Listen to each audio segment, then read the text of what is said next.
Cendrawasih, the bird of paradise. The bird of paradise, also known as Cendrawasih, is a beautiful bird found in Papua New Guinea and eastern Australia. Its stunning plumage amazes many people. Cendrawasih is a bird native to Papua from the Paradiseidae family in the Passeriformes order. There are around 43 species of Cendrawasih that live in forests, from lowlands to mountain forests. Cendrawasih comes in various types and sizes.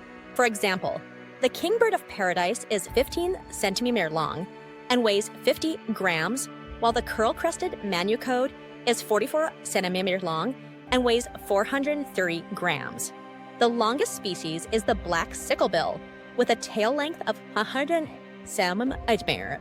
Usually, male Cendrawasih have longer tails and larger bodies than females. Their beak shapes also vary, depending on their gender, species, and diet.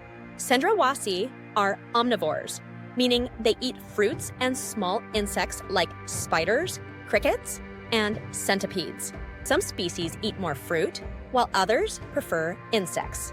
Insect-eating Cendrawasih tend to live alone, while fruit-eating ones are more social and live in groups.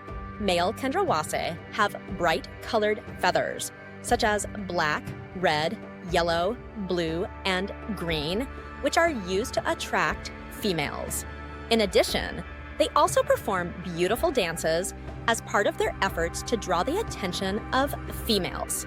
Female Cendrawasih usually lay 1 to 3 eggs, depending on the species. The eggs hatch in 16 to 22 days, and young birds leave the nest at 30 days old.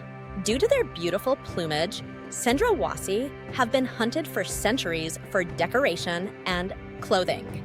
There was a myth that these birds came from the gods and never touched the ground, making their feathers highly valuable.